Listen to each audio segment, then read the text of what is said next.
자, 기도하고 시작하겠습니다. 하나님, 새가족반 또 네 번째 시간으로 모이게 해주셔서 감사합니다.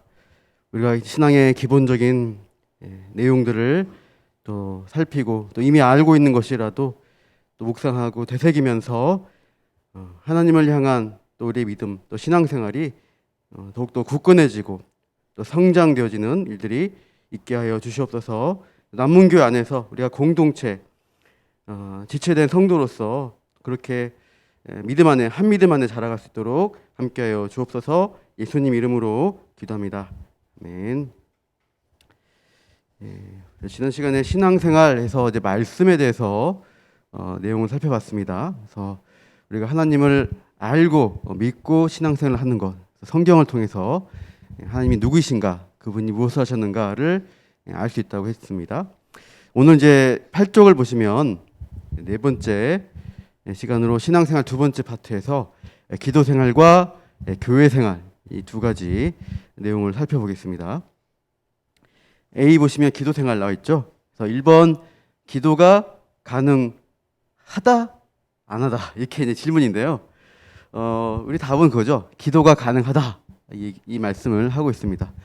모든 종교들이 기도라는 것을 가지고 있어요.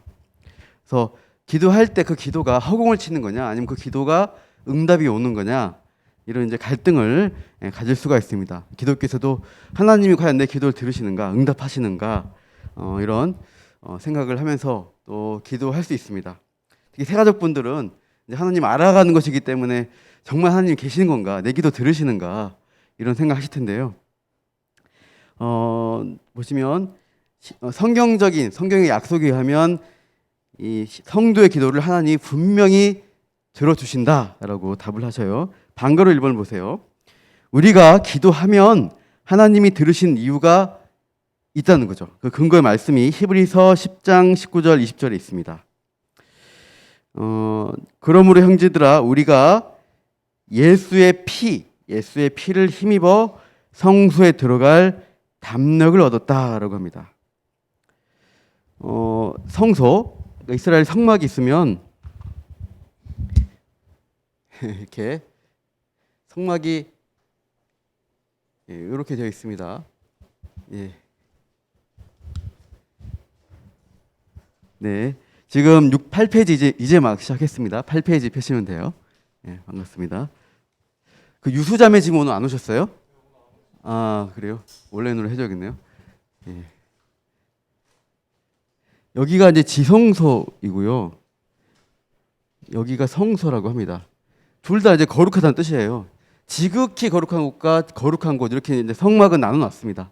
이 안에 여기 언약궤가 있고 이 커튼으로 가려놨고 여기 향단에 제가 그림은 되게 못 그려가지고 여기 향단에 이제 향을 피웁니다. 예, 그렇지만 여기 떡상 있고 이렇게 금초대 있고 그런데 이런 모양으로 되어 있어요. 대제사장이 이 제사장들은 늘 여기 올 수 있고 여기 지성소에는 1년에 딱 한 번 7월 10날 대속제일이 있습니다. 이스라엘 종교력입니다. 7월 10날 이때만 하루만 어린 양의 피를 가지고 여기 들어갈 수가 있어요. 향을 가득 피워가지고 향단을 들고 이제 들어갑니다. 향 피우고 이제 앞에 지성소 이 언약궤가 있는 지성소를 안 보이려고 연기를 피우고 들어가서 피를 뿌리고 나오는 겁니다. 기도하고. 그러니까 아무나 못 들어가요. 그래서 들어갈 때 이제 제사장 허리에다가 끈을 매달습니다. 그리고 그 옷 이제 솔기 딸랑딸랑하는 방울들을 달아놨어요. 그래서 막 딸랑거리는 소리가 안 난다. 그러면 이 허리에 맨 줄을 당깁니다. 죽었구나 싶어가지고. 그러니까 누가 들어가서 혹시 이제 죽었으면 끌어낼 수가 없잖아요. 그러니까 이제 끈을 매달고 들어가서 지성소 일하고 나오는 거예요. 그러니까 아무나 못 들어가는 곳입니다. 구약 개념에 의하면 그렇습니다. 근데 지금 방금 읽으신 히브리서 10장 19절 말씀에 의하면 성소, 이거는 지성소를 가리키는데요. 20절에 보십시오. 20절에 그 길은 우리를 위하여 휘장 가운데로 열어놓으신 새로운 살 길이다. 이 휘장, 여기 커튼을 막아놨는데 여기를 뚫고 들어간 거예요. 어떻게 가능하냐? 아까 봤죠? 예수의 피를 힘입으면 담력이 생겨요. 안 죽는다, 살려주신다, 용서하신다. 그래서 대제사장 아니고 예수 믿는 예수님의 피를 의지하는 성도는 누구나 여기로 들어가서 있어요. 하나님 계신 여기. 여기 이제 구약 시대 출애굽 보시면 여기 연기가 구름 기둥 여기 위에 있습니다. 불 기둥, 구름 기둥 여기 위로. 그러니까 되게 무서운 곳이었습니다. 구약 백성에게는. 그러나 신약 백성, 예수님의 십자가의 피를 의지하는 사람은 두려움 갖지 말고 담대하게 들어가서 거기서 기도하고 의지하고 하나님과 교제하면서 나올 수 있어요. 이게 약속입니다. 이것을 기도라고 하는 것입니다. 그래서 이제 우리가 기도할 제목이 있는데 무서워서 못하겠다, 뭐 죄송스러워서 못하겠다 이런 말 하면 안 돼요. 자, 2번 보십시오. 방가로 2번 한번 읽어볼게요. 히브리서 4장 16절 시작. 그러므로 우리는 긍휼하심을 받고 때를 따라 돕는 은혜를 얻기 위하여 은혜의 보좌 앞에 담대히 나아갈 것이니라. 또 담대히, 담대히. 걱정하지 말고 가시면 돼요. 은혜 기도하는 보좌 앞에 가시면 들으세요. 긍휼히 여겨주세요. 너 그딴 시기에서 너 기도 안 들어줘, 이게 아닙니다. 하나님이 만져주시고 우리의 잘못된 것도 회개케 하시고 고쳐주시는데 가서 만나면 해결돼요. 그래서 여러분 늘 이 지성소 은혜 보좌 앞에 늘 가시는 신앙 기도의 생활을 하시길 바랍니다. 이제 기도하다 보면 긴급한 기도 제목이 있어요. 이제 우리 기도 구성이 2번에 있는데 이제 일반적인 기도의 순서입니다.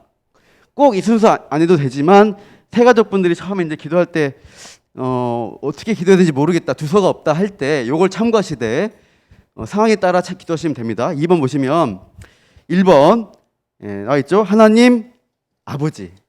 한번 쓰시면 되죠. 하나님 아버지. 그래서 마태복음 7장 11절 나와 있죠. 너희가 악한지라도 좋은 것으로 자식에게 줄 알거든 하물며 하늘에 계신 너희 아버지께서 구하는 자에게 좋은 것으로 주시지 않겠느냐라고 합니다. 우리는 하나님을 아버지라고 부를 수 있어요. 아들 삼아 주셨어요. 그래서 우리가 그분을 아버지라고 부르면서 좋은 것을 주신 분이시다. 육신의 아버지보다 훨씬 좋으신 분이시다. 그러니까 내가 원하는 대로 해준 것이 아니라 그분이 볼 때 우리에게 가장 좋은 것들을 위해서 일하십니다. 예수님의 피로 우리를 양자 삼아 주셨고 우리를 가장 좋은 곳으로 최선의 것을 주시려고 하는 아버지. 우상 숭배 오늘 말씀드렸지만 내가 원하는 내 욕망대로 주지 않으십니다. 하나님의 뜻대로 좋은 것으로 주신다.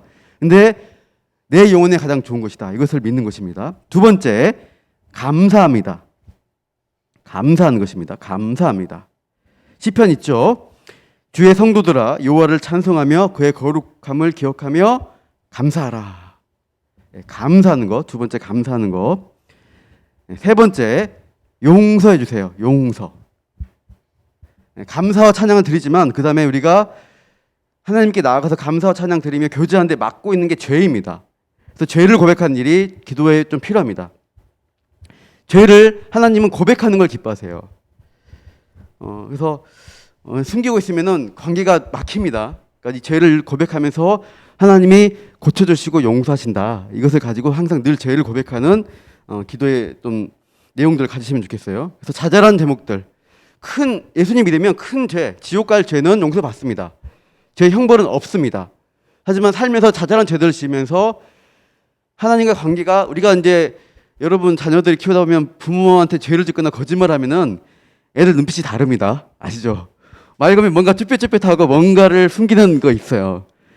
편하게 얘기하지 않는 거예요. 그래서 그것을 지적하고 해결해야지. 부모님과 관계를 해결해야지 편해집니다. 우리 단우도 이제 막 혼나고 나면은 기분이 좋대요. 자기는 참 이상하죠. 뭐 잘못하고 숨기고 있다가 계속 마음이 불안하고 안 좋아. 뭔가 쭈뼛거려. 근데 뭐 잘못해서 해가지고 드러내가지고 막 혼내고 나면은 기분이 좋아진대요. 왜냐면 관계가 회복돼가지고 부모님께 꺼리낌이 없는 거야. 그런 의미에서 이제 하는 것 같은데 하나님 아버지와 관계에서도 우리가 쭈뼛쭈뼛 할 때가 있어요. 그러니까 이것들이 제일 문제라면은 고백하십시오. 용서 받으면 영적인 회복 어떤 은혜가 있습니다. 네, 그런 것들 고백하시면서 나가시면 좋겠어요. 요한일서 1장 9절에 만일 우리가 우리 죄를 자백하면 그는 미쁘시고 의로우사 우리 죄를 사하시며 우리를 모든 불의에서 깨끗하게 하실 것이다 되어 있습니다. 누구한테 들려줄 게 아니고 하나님 앞에만 우리가 고백하면 돼요. 그러니까 이제 너무 우리가 공적인 예배 기도할 때 가끔 이제 자기 죄 다 드리도록 막 기도해버리는 사람 있으면 시험됩니다. 그래서 그런 기도할 때는 혼자 조용히 해라. 기도 딴 사람 다 못한다 그러면 네가 그런 죄를 다 말해버리면, 그러니까 이제 그런 덕을 위해서는 또 어떤 은밀한 그런 죄에 대해서는 혼자 시간에 하시는 게 좋고 조용하게 하시는 게 좋고 합니다. 공동체 기도할 때 해버리면 안 됩니다. 대표 기도할 때 특히 그렇게 하면 다 시험 들어서 예배 못 드려요. 그래서 그런 것도 좀 이건 이제 개인 기도로 하시고요. 이렇게 이제 관계가 회복됐을 때 하나님께 우리의 필요를 구하는 것이죠. 네 번째, 도와주세요. 간구하는 것입니다. 도와주세요. 그래서 우리 마음에 필요한 것들, 의식주의 문제들, 또 어떤 어려움들, 그것들을 구하면서 도와주세요라고 하는 것이죠. 마태복음 7장 7절, 구하라 그리하면 너에게 주실 것이요, 찾으라 그리하면 찾아낼 것이요, 문을 두드리라 그리하면 너에게 열릴 것이다 라고 말씀합니다. 구하면 응답하시는 하나님, 우리가 체험해 보면 좋겠고요. 마지막 다섯 번째로, 예수님의 이름으로 기도합니다. 예수님의 이름으로 기도합니다. 이렇게 우리가 기도를 마칩니다. 한간 더 아멘이 있네요. 그러니까 예수님의 이름으로 기도합니다. 요한복음 14장 13절에 예수님이 그렇게 기도에 대해서 가르쳐 주셨는데요. 너희가 내 이름으로 무엇을 구하든지 내가 행하리니 이는 아버지가 하여금 아들로 말미암아 영광을 받으시게 하려 함이라. 내 이름으로 무엇이든지 내게 구하면 내가 행하리라 약속하십니다. 예수님의 이름에 의지해서 기도하는 것입니다. 그분이 하신 공로 때문에 아버지가 들으시니까 예수님의 이름을 걸고 기도하면 하나님이 들어주세요.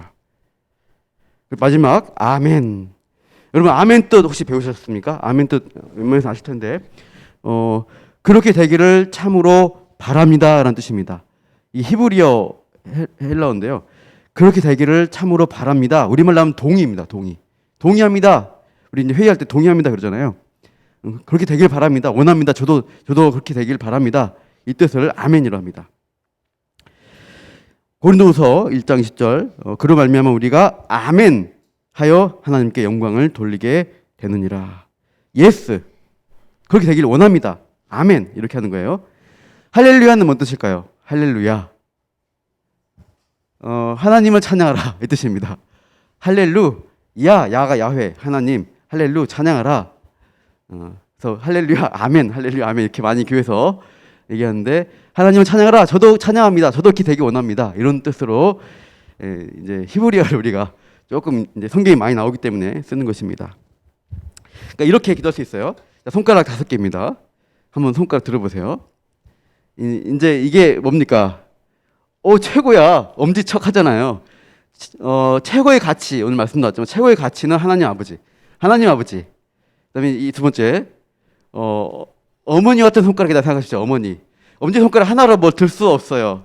못 들어요. 항상 어머니 같은 손가락이 같이 있어야 이렇게 들어집니다. 그러니까 힘을 쓸 때 제일 힘이 세긴 하지만 혼자는 안 돼요. 어머니, 그러니까 아버지가 있으면 어머니 같은 존재. 우리가 어머니를 떠올리면 늘 감사합니다. 아기 품에 아기 때부터 안아주시고 얼마나 감사해요. 그래서 감사합니다. 하나님 아버지 감사합니다. 세 번째 제 어때요? 제일 길죠. 자아입니다. 내 자아가 이렇게 튀어나와 있어요. 항상 내가 앞서고 싶고 하나님보다 내가 막 하고 싶은 그 죄, 내 자아. 그래서 나를 생각하면 죄가 떠오르고 용서해 주세요 기도하는 것이죠. 자, 하나님 아버지, 어머니 감사합니다. 죄인이구나. 용서해 주세요. 네 번째는 이제 우리가 뭐 따진다면 반지를 낀 손가락이다 할 수 있겠죠. 그래서 반지라는 것은 어떤 약속에 의해서 우리가 지키는 거잖아요. 그러니까 하나님 우리 기도 들으시고 간구하시면 응답해 주시지. 그 약속을 생각해야지 하면서 이것을 네 번째는 도와주세요. 약속 믿고 이제 구하니까 들어주실 거 믿습니다. 도와주세요. 하나님 아버지 감사합니다. 용서해 주세요. 도와주세요. 네 번째가 다섯 번째가 예수님의 이름으로 기도합니다. 이건 꼭꼭 우리 약속할 때 애기들 꼭 지켜야 돼. 이거 걸잖아요. 예수님 이름으로 걸어. 성경에 있으니까 걸어야지. 이렇게 하면서 아멘 동의합니다. 아멘 이렇게 하나님 아버지 해볼게요. 하나님 아버지 감사합니다. 여러분도 말하세요. 하나님 아버지 감사합니다. 용서해 주세요. 도와주세요. 예수님의 이름으로 기도합니다. 아멘. 아시겠죠? 이렇게 기도하는 거예요. 기도가 어떻게 하지? 할 때 손가락 떠올리고 순서 요렇게 기도 훈련하시면 조금 이제 기도를 하실 때 편하실 것 같습니다. 여기다 사회를 붙이시면 돼요. 은혜로우신 하나님 아버지, 우리 아버지, 우리 너무 좋으신 아버지 이렇게 이름 붙이시면 됩니다. 감사합니다. 왜 감사한가? 저 지켜주셔서 감사합니다. 또 예수님 믿게 해주셔서 감사합니다. 또 여러 감사 제목들 이렇게 알으시면 되고, 그렇지만 또 제가 너무 연약해서 죄를 지었습니다. 참 그런 오늘 많은 죄에 대한 얘기 오늘 말씀, 우상숭배 같은 것도 했고, 다른 거 의지했고, 누가 싸웠고 미워했고 이런 것들, 거짓말했고 이런 것들을 관계 문제, 하나님과 관계 문제를 일으키는 것들을 내 연약한 죄를 고백하고, 하나님 그렇지만 제가 도움이 필요합니다. 도와주세요. 응답해 주세요. 이렇게 하고, 이 모든 기도 제목 예수님의 이름으로 기도합니다. 아멘. 이렇게 기도하시면 도움이 많이 되실 것 같습니다. 네. 하지만 급하면 언제 이러고 기도 급한데 하나님 아버지 자 뭐였지? 이러고 있겠어요. 교통사고 났는데 살려주세요 그래야 되잖아요. 우리가 언제 순서대로 하고 있습니까? 그러니까 우리가 저도 서부간선도로 타다가 교통사고가 난 적이 있었어요. 그러니까 90km도 달리다가 차가 빽빽 돌았어요. 제가 전도사 할 때였는데 이게 갑자기 무슨 일이지 하고 돌고 있었어요. 차에 이렇게 되면 안 되는데 돌고 있다가 순간 살려주세요 이러면서 이제 나중에 차가 콘크리트 가드레일에 탕탕 부딪혀가지고 멈췄는데 차는 반파됐습니다. 아주 옆에 길 가던 사람들이 다 놀려가지고 뛰어왔어요. 살아있냐고 내가. 나는 머리카락 안 다쳤다. 나는 괜찮다 하고 나왔어요. 사람들이 놀라는 거예요. 차는 이렇게 됐는데 사람이 이렇게 쌩쌩하냐. 그러니까 차가 돌면서 연차적으로 벽에 탕탕 붙였어요. 앞하고 뒤하고 돌면서. 그래서 저 살았구나. 그때 진짜 놀랐는데, 예, 운전한 지 본격적으로 한 3, 4년 됐을 때, 운전 잘한다 싶을 때 사고 나더라고요. 조심하세요. 하고 또 제가 이제 교사를 하기 전에 교생을 했습니다. 제가 교육학과를 졸업하고 국어국문학과에서 저 연희동에 있는 연북중이라는 데를 교생으로 갔어요. 거기서 학생 상담 일지가 있습니다. 그때 이제 옛날 지금처럼 인터넷이 아니라 이렇게 파일철에다가 아이들 신상 명세나 개인 정보를 다 기록해 놓으신 거예요. 아버님, 부모님, 연락처나 그 아이의 민감한 내용들. 그 파일을 제가 받았어요. 제가 교생하니까 좀 상담 이제 아이들 상황도 보겠습니다 해서 빌려서 담임선생님한테 제가 받아가지고 가지고 있고 가방에 놓고 다녔어요.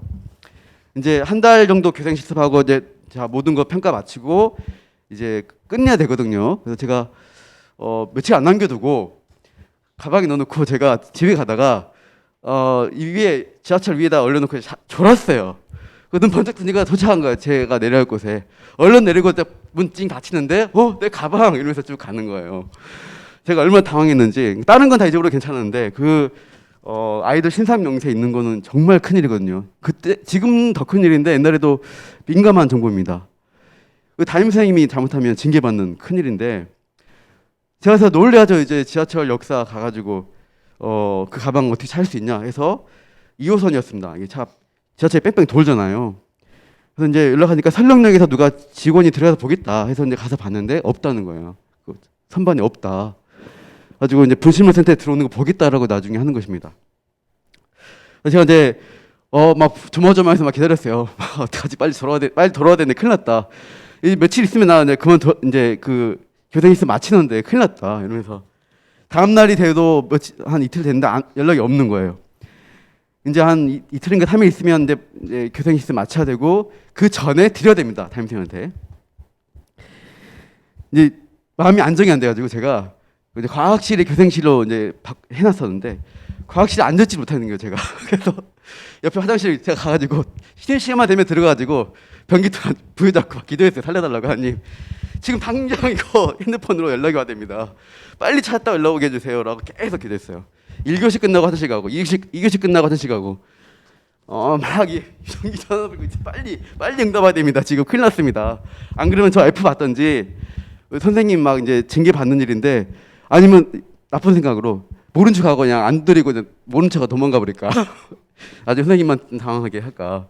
온갖 생각하면서 이제 막 기도했어요. 3교시 끝나고 이제 기도할 때 진짜 전화가 왔어요. 충정로역이라고 시청 옆에 충정로역에서 이제 일하는 신문 배달 한국경제일보인가 신문 이렇게 쌓아놓고 나르시는 분이 있어요. 거기 신문사가 많아가지고 지하철역에서 나르시는 분인데 그분이 한참 일하는데 자꾸 막 신경이 쓰이더라는 거예요. 자기가 주운 가방이. 그래서 뭐야 하면서 이제 제가 기도하는 시간에 그래서 그분이 가가지고 가방을 열어봤대요. 그러니까 교생 실습록이 거기 있고 뒤에 제 번호가 있어가지고 지금 전화했다는 거예요. 자꾸 신경 써서 일이 안 돼가지고 그러니까 전화 빨리 찾아오라고 전화해가지고 그날 끝나고 바로 갔죠. 그래서 제가 그때 기도의 응답을 했습니다.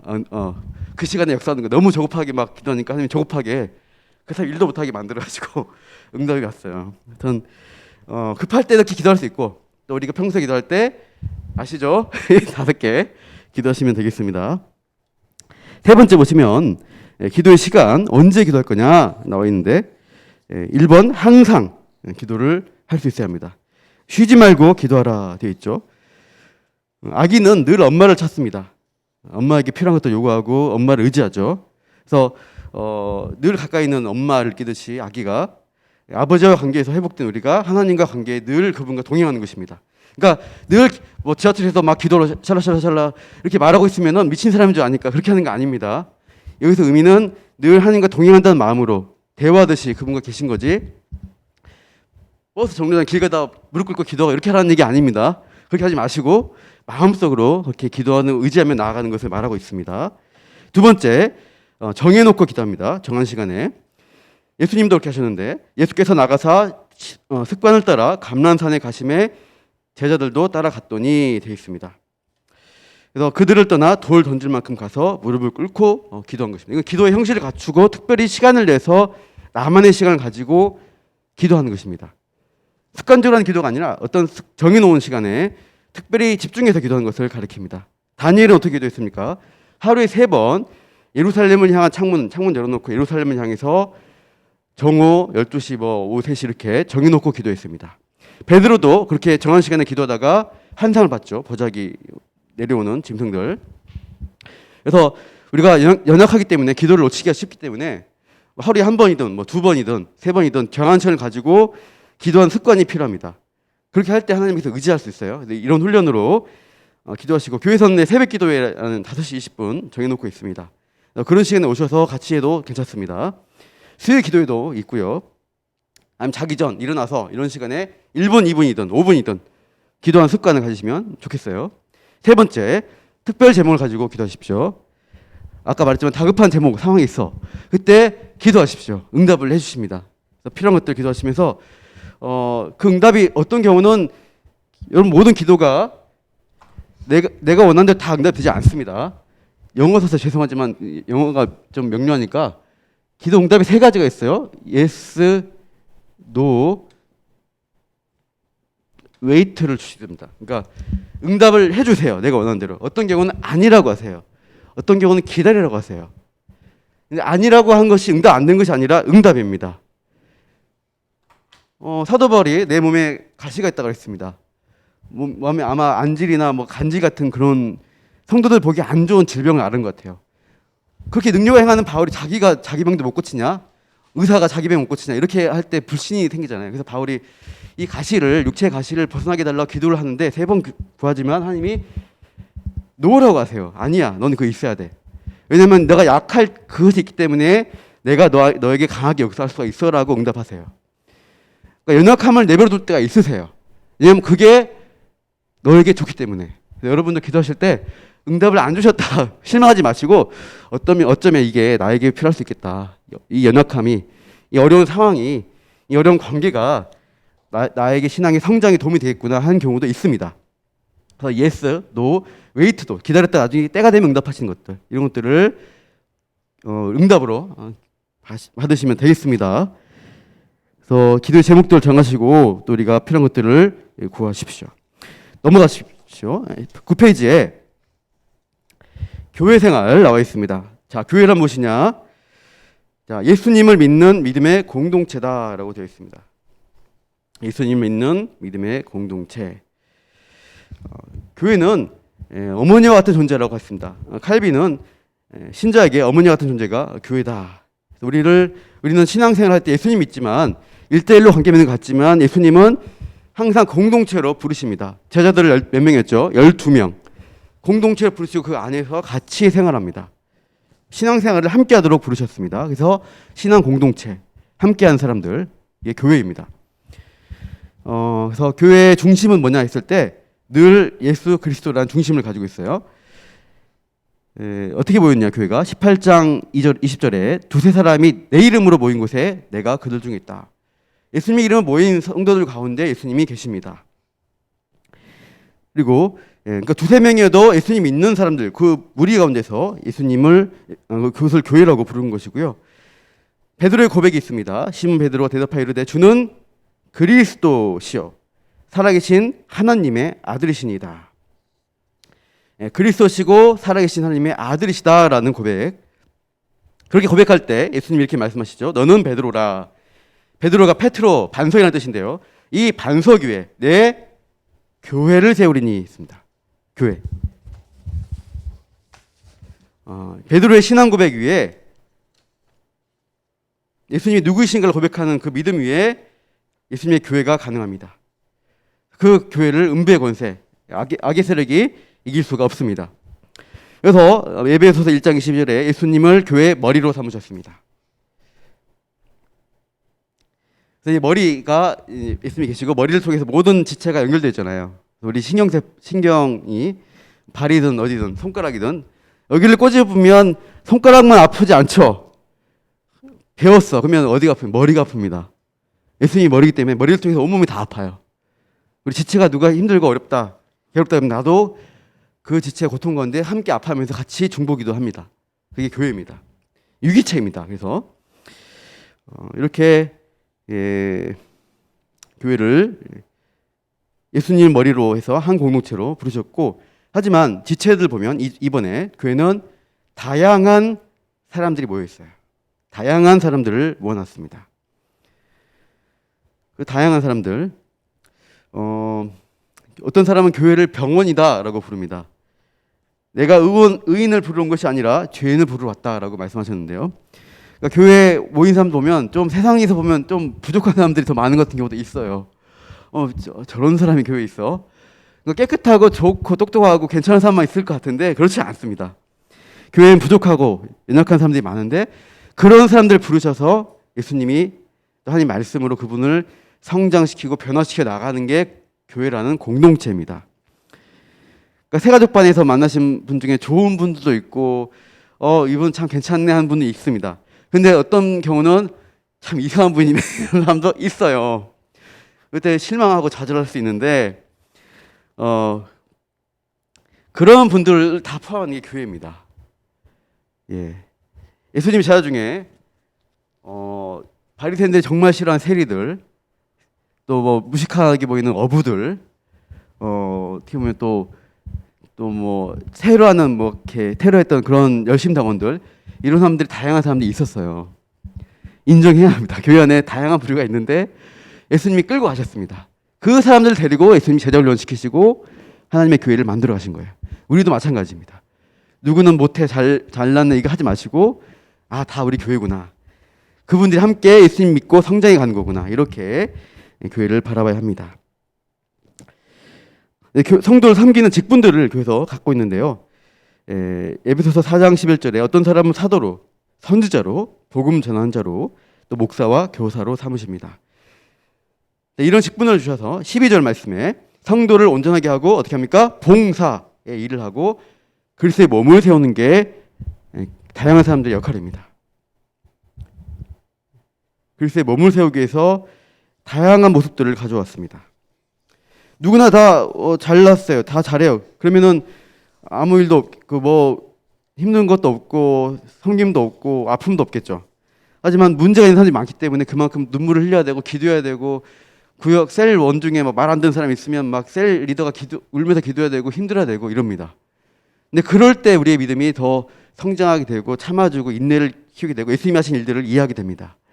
그래서 봉사일을 하실 때 힘들 때 이것도 내가 예수님처럼 견디라는 인내하라는 말씀이시구나. 이렇게 몸을 세우는 일 가운데 동참해 주시길 바라요. 나중에 청년부에서나 또 셀이나 어디 그런 데서 일을 좀 하시게 될 거예요. 봉사일을.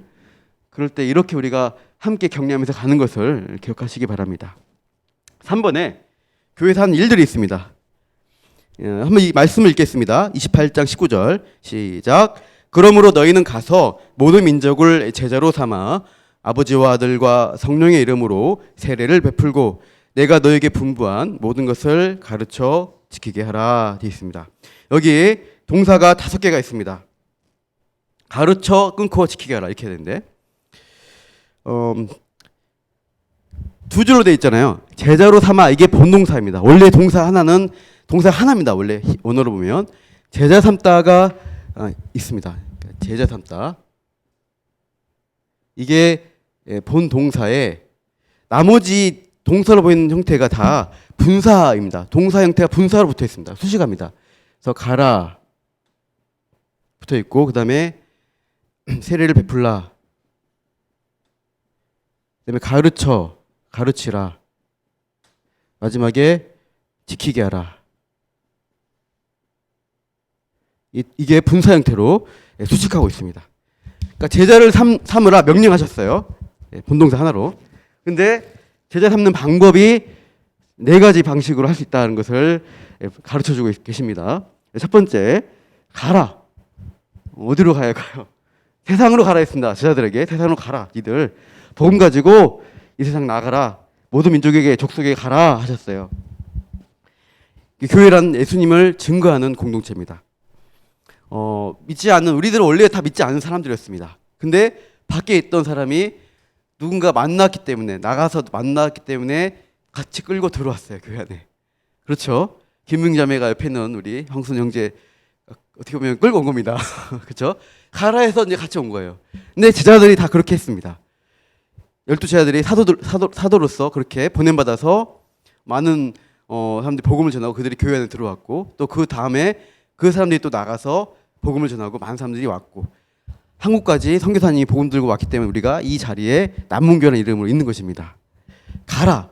그래서 예수 믿는 사람이 복음을 증거하면서 예수님의 생명을 증거하는 것, 이게 교회의 사명입니다. 여러분 예수님 잘 믿으시면은 예수님은 전하고 싶으실 거예요. 너도 믿어야지 산다. 그대로 있으면 너 죽는다. 지옥이다.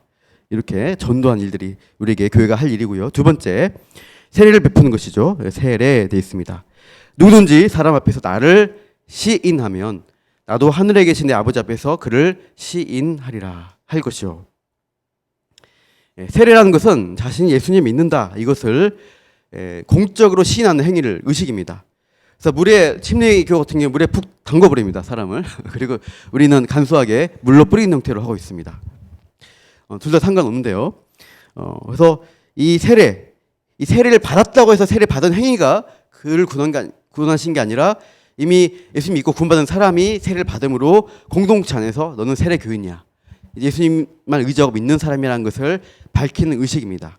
그래서 그 모든 과정 포함하는 세례 받는 것들, 전도 받아서 왔는데 그냥 멍하고 가만히 있는 것이 아니라, 세가적으로만 있고 나 몰라 이게 아니라, 나 이제 알았어, 예수님 믿었어, 난 예수님 고백해, 이제 세례 받고 나도 세례 교인으로 열심히 살 거야, 봉사할 거야, 이렇게 세례를 베푸는 것, 일들을 또 우리가 하게 되는 것입니다. 그래서 내가 참된 신앙을 가졌다, 이제 교회 지체로서 신앙생활을 잘 하겠다라는 의식을 하는 것입니다. 이렇게 성장하는 것들을 가리키고 있습니다. 예수님을 시인하는 의식 가운데 들어오셔야 되고, 여러분 세례 안 받으신 분 계세요 혹시? 은경자매 안 받으셨죠? 안 받으셨어요? 그래서 세례 받기를 삼으시면 좋겠어요. 이제 신앙생활 하시고 이제 훈련 받으시고 하다 보면 내가 예수님을 안다, 이제 믿겠다는 마음이 생기셨을 때 학습 먼저 받으시고 세례 신청을 하시면 좋겠어요. 구역 셀리더 통해서 이제 세례 받고 싶다, 예수님 정말 믿는다. 죄송합니다. 그렇게 이제 세례를 받기를 해서 나중에 꼭 신청을 좀 해주시면 좋겠어요. 그래서 본인의 믿음을 잘 신앙생활 하시는 가운데 그렇게 신앙 고백이 있으실 때 세례를 꼭 신청하십시오. 세 번째, 예배입니다. 예배, 가르치라가 예배입니다. 가르치는 거, 예배를 통해서 우리가 하나님을 알게 되죠. 우리 교회는 주일 오전 예배 1부, 2부 두 번 중에 하나가 있고, 그다음에 오후는 없습니다. 뭐 우리가 와브라라고 해서 특강 같은 방식으로 하고 있고요. 수요 예배며 기도회가 있고, 새벽 기도회가 있고, 또 셀 모임에서 이제 모임 겸 예배가 있습니다. 그러니까 예배라는 것은 온 성도가 나 혼자가 아니라 함께 또 가족별로 온라인으로 들 때 하나님과 만나는 시간, 말씀을 듣는 시간입니다. 영적으로 교제하고 진리의 말씀을 통해서 내 삶의 방향을 잡는 거예요. 요한복음 4장 24절, 하나님은 영이시니 예배한 자가 영과 진리로 예배할지니라. 해서 성령으로 우리가 예배하는 것입니다. 진리의 말씀이 있습니다. 그래서 우리가 들으면서 하나님 뜻이 무엇이다 이것을 분별하게 되고 잘못된 것들, 우상숭배한 것들 끊고 내려놓고 이쪽으로 가려고 하는 진리 가운데 가려고 하는 그런 방향들을 잡게 됩니다. 그래서 가르침을 받는 것입니다. 예배를 통해서. 그래서 우리가 예배할 때 잘 들을 수 있는 준비를 해야 돼요. 그냥 헐레벌떡 와서 듣고 있으면 땀나고 막 정신없고 막 밤새 왔어요. 밤새서 그러면 들리지가 않아요. 졸아버리고 그러면 가르침을 받을 수가 없게 되겠죠. 그럼 영적 성장이 없겠죠. 그래서 우리가 예배를 준비하는 일들이 있어야 되고 토요일날 특히 시간을 잘 준비하시고 조금 몸을 잘 편하게 쉬시고 또 지각하지 않고 좀 미리 오셔서 좀 집중할 수 있는 그런 환경들 만드시는 게 좋습니다. 그렇게 우리가 예배를 삼으면서 가르침을 받으시길 바라고요. 또 받는 것만 아니라 또 나를 드리는 행위들도 예배 가운데 포함되어 있습니다. 우리가 봉헌의 시간들을 이제 갖게 되죠. 찬양을 올려드리고 말씀을 받고 또 봉헌 내게 주신 물질의 일부가 하나님 것입니다. 내 모든 거 하나님 것입니다 하면서 드리는 이런 것들 왔다 갔다 하는 교제의 의미가 있습니다. 그래서 또 물질을 드리는 게 처음에는 부담이 될 수 있습니다. 그러나 이제 예수님도 말씀하시고 성경에서 정하신 대로 이 물질을 통해서 내가 하나님에 대한 하나님을 의지하고 하나님의 교회를 위해서 섬기고 봉사한다는 의미들을 가지고 있습니다. 고린도서 9장 7절에 각각 그 마음에 정한 대로 할 것이요 인색함으로나 억지로 하지 말지니 하나님은 즐겨내는 자를 사랑하신다라고 되어 있습니다. 그러니까 보물이 있는 곳에 네 마음이 있다. 우리가 말로만 하나님 믿어요, 하나님 헌신해요 하게 되면은 그 진정성이 의심이 됩니다. 우리가 진짜 마음을 드린다면 시간과 물질을 드리게 되어 있습니다. 그래서 또 이 봉헌을 통해서 우리가 이것들 가지고 교회에서 하나님의 일들, 사업들을 하게 됩니다. 구제하게 되고 또 선교사님이나 또 선교 일 가운데 쓰이게 되고 교회를 운영하고 또 전임 교육자들, 저 같은 목사 같은 전임 교육자들을 위해서 생계를 책임져 주게 됩니다.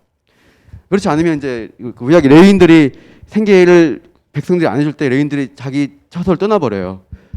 이스라엘 전체가 신앙에서 배도했습니다. 그래서 레위인들이 자리 잡고 있어야 말씀이 가르쳐지고 제사드리고 예배드리게 되면서 신앙이 굳건해집니다.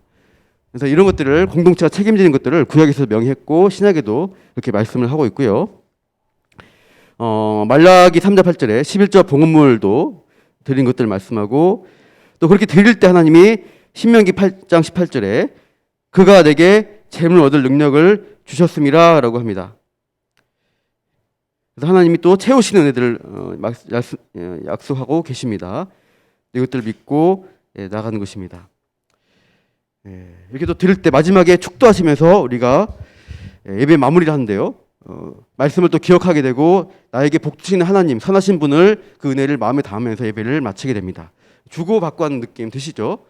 찬양하면서 드리고 우리를 초청하셔서 우리 부르시고 우리 찬양을 드리고 말씀을 우리에게 내려주시고 우리가 봉헌을 올려드리고 축도로 우리 다시 복으로 부르시는 이런 과정들이 교제의 과정들이 있다는 것을 우리가 예배 형식을 기억할 수 있고 그런 가운데 가르침이라는 것들을 전파되고요.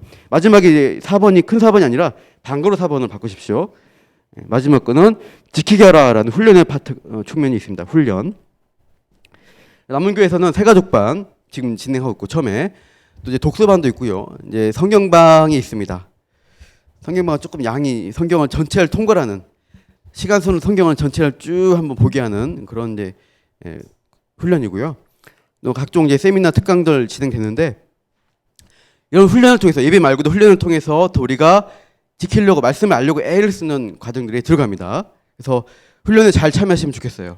좀 여유 되시, 좀 더 시간을 내서 여유가 안 돼도 좀 시간 내보시면 좋겠어요. 내시면서 나의 신앙을 좀 더 성장해야지 하면 훈련을 잘 신청하시고 받으시면 좋겠습니다. 잠언 27장 17절 말씀 읽어볼까요? 시작. 철이 철을 날카롭게 하는 것 같이 사람의 그의 친구의 얼굴을 빛나게 하느니라. 여러분 쇠를 우리가 칼을 갈 때 칼갈을 할 때 이제 숫돌에 갈기도 하지만 이렇게 막 망치로 치고 하면서 철이 철을 막 칠 때 부딪힐 때 불꽃이 나요. 아프죠. 연단 받을 때 아픈데 그 훈련의 과정이 있을 때 날카로워집니다. 더 용도가 더 요긴하게 됩니다. 우리가 부딪혀야 됩니다. 또 훈련의 과정을 통해서 좀 힘들더라도 그렇게 할 때 나에게 성장이 있다는 것. 이 말씀처럼 우리가 이 세가족반 이후에 충분해 다 배웠어가 아니라 부족해 더 해야 돼. 훈련 또 예배 가르침이 받는 것들 가운데 더 풍성한 성장과 누림과 배우심이 있기를. 그래서 우리의 신앙이 또 아까 기도도 배웠지만 응답하시는구나, 살아계신 하나님이시네, 너무 좋다, 이런 것들을 체험하면서 우리가 여러분 이제 요즘 장례 많이 났잖아요. 돌아가실 때 여러분 소망이 있어요. 그게 없이 돌아가실 상황이 되면은 정말 불안합니다. 저는 이제 마지막에 영접기도하고 이렇게 하시면 너무너무 불안해요. 그 전에 신앙생활 잘하면 안심이 됩니다. 장례 치를 때 정말 안심이 돼요. 근데 안 그러고 불안해, 확실한지 모르겠어, 이분 돈 받았는지 모르겠어 하면 너무너무 힘들어요. 그러지 마시고 미리미리 우리가 소망 있게 하늘의 번영이 간다, 이 사람 정말 신앙인이었다, 이런 것들을 알 수 있도록 여러분 정말 열심히 잘 그분을 체험하면서 신앙생활 하시기를 축복합니다. 제가 기도하고 마치게요. 하나님 감사합니다. 오늘 세가족반 4주간 또 모든 과정들을 잘 마치게 해주셔서 감사합니다. 우리가 배운 이 신앙의 대상과 또 예수님이 누구이시고 예수님이 하신 그 십자가의 일들을 기억하면서 또 우리의 신앙생활 가운데 말씀으로 우리를 가야 할 방들을 알려주시고 또 기도의 생활로 하나님이 동행하시며 늘 응답하여 주시며 지켜주시며 또 함께 공동체로서 우리가 나아가는 가운데 있어서 이제 세가족반을 통해서 우리가 하나님 앞에 성장하고 더 변화되어 가고 하나님을 알아가는, 그분을 체험하는 신앙생활이 또 신자가 되어지게 하여 주시옵소서. 살아계신 하나님을 누리며 체험하는 참 복된, 정말 소망이 있는 마지막까지 우리가 죽음의 자리에 다다를지라도 영생의 문이 열리는 그 관문을 기쁘게 통과하면서 찬양하면서 나갈 수 있는 모든 세가족반 우리 새신자들 세가족들 되게 하여 주시옵소서. 그렇게 하실 것을 믿고 감사하며 예수님 이름으로 기도합니다. 아멘. 세가족반을 마쳤습니다. 우리 박수로 수고하셨습니다. 수료 잘하셨고요. 주보에 수료 광고 나가실 겁니다. 들어가시면 됩니다. 볼펜 놓고 이제 가시면 되고 책자는 가져가셔도 됩니다. 가져가십시오. 나중에 또 복습하시고 하시면 되겠습니다.